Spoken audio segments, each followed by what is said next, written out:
Hi, and welcome to the first podcast episode of OT on the Hill, where we discuss the latest news on policy, specifically policy affecting those in the occupational therapy field and the people that we serve. My name is Megan, and I'm a doctorate of occupational therapy student, and I'm here with my fellow classmate and co-host. Hi there, I'm Hannah, a doctorate of occupational therapy student and a practicing occupational therapy assistant in a skilled nursing facility. Happy to be here to discuss these issues with you and hoping listeners are inspired today to become more involved in OT policy. Absolutely. So listen, I know politics can be overwhelming for a lot of people, but we're hoping to make it more digestible with this podcast. I mean, so many important issues that affect our profession can easily fly under the radar if we aren't in the know.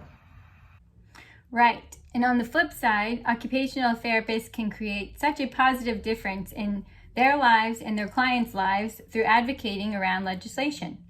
Like we saw at the end of 2020 when Congress finally passed the Home Health Flexibility Act. Exactly. So let's actually get into that. So the Home Health Flexibility Act was first introduced to the House of Representatives all the way back in 2008 by the late great civil rights activist Congressman John Lewis. The original bill proposed for occupational therapists to be permitted to complete the initial assessment for a Medicare home health case. But that wouldn't be allowed until the bill was reintroduced much later down the road. Wait, so you're saying that even though occupational therapists pay tens of thousands of dollars to go back to school and gain the skills and qualifications they need to conduct care assessments, they still weren't allowed to open and perform the initial home health assessments for Medicare beneficiaries? That is correct. Patients who were in need of occupational therapy home health services had to wait for either a physical therapist or a speech language pathologist or a registered nurse to conduct the start of care plan, even with physician orders. Wow, definitely a clear barrier to care for so many in need. Imagine if your grandmother was discharged home from the hospital and she and you were told that her home health services, including nursing, OT, and PT, would start the next day. But unfortunately, the nurse, or even maybe the PT servicing her area, fell sick and had to reschedule. Yep, you got it. That means OT would also have to reschedule as well, because under the old rules and regulations, only nursing or physical therapy could open up the case. So now your grandmother will have to wait another 48 to 72 hours until a PT or nurse arrives to open the case. Do you think your grandmother is going to wait another 2 to 3 days to take a bath, even though this was her major limitation, both physically and environmentally? I know my grandmother sure wouldn't wait, and we can only imagine what could happen next. But fortunately, that all changed last year when the Centers of Medicare and Medicaid Services declared emergency blanket waivers back in April of 2020. This was in response to the COVID-19 crisis, which finally allowed occupational therapists to complete the initial home health assessment, but only until the public health emergency was lifted.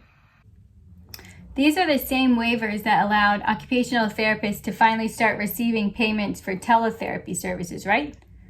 Why would those rules just be temporary? Allowing occupational therapists to provide services through teletherapy and initiate home health assessments not only lifts a burden off of the frontline care workers, it increases access to care for those who need it, especially those in rural areas. Well, apparently many healthcare advocates across the country were thinking the same thing, because after a ton of letter writing campaigns, phone calls, and meetings with members of Congress, our lawmakers decided to make these temporary changes a bit more permanent when they passed the Home Health Flexibility Act as a part of their end of the year $900 billion COVID-19 relief bill.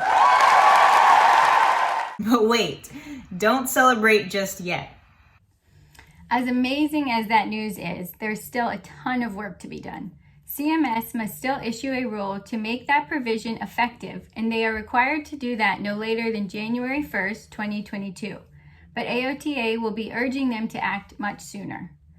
As I needed clarification on the results of this bill, I reached out to AOTA's Senior Legislative Representative, Andy Bopp, and he informed me that the bill does not change the current statute, which does not allow OT to qualify someone for the Medicare home health benefit, meaning OT cannot be the only service ordered for a Medicare home health patient.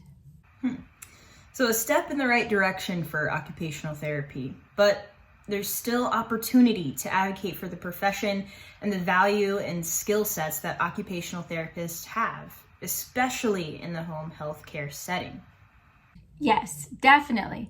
Mr. Bopp added that going forward, AOTA and OT practitioners need to gather data showing the success of OT starting home health cases under the public health emergency waiver and new law to support future advocacy to become a qualifying service.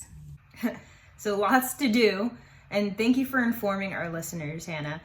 There have also been some reimbursement cuts to Medicare Part B. Although the cuts were not as high as they could have been, again, thanks to healthcare advocates communicating the value of their profession, we must still fight to ensure fair payment for essential occupational therapy services. And that fight starts with you, so be sure to get involved. American Occupational Therapy Association is a great resource. Visit their website for more ways to take action. Also, be sure to visit our website, otonthehill.com, another great resource for OT and policy. Subscribe to our podcast and YouTube channel and follow OT on the Hill on Twitter and Instagram. And thanks for listening and watching. See you next time.